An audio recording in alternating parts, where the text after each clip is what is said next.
I've been attached with the feeling of waking up with you by my side.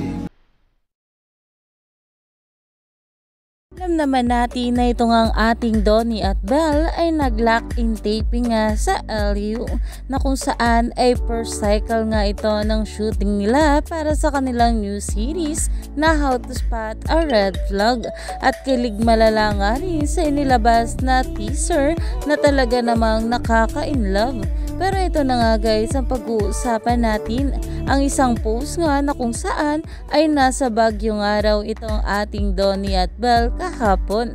Narito nga guys sa nasabing video.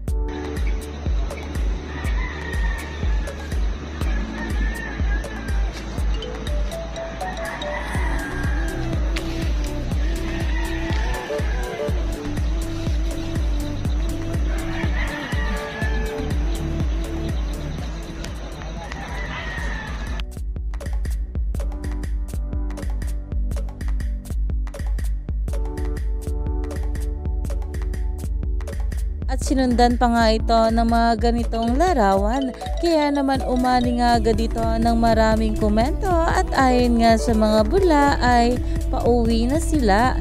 Yes, may parating na bagyo, better na kababa na sila, so balik LU dahil ito nga ay larawan na mga kuha nga sa Baguio.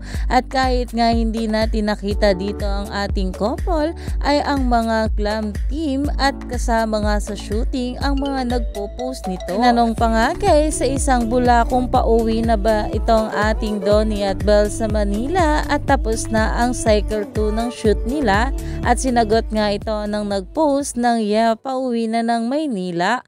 Kaya naman stay tuned lang tayo for more update.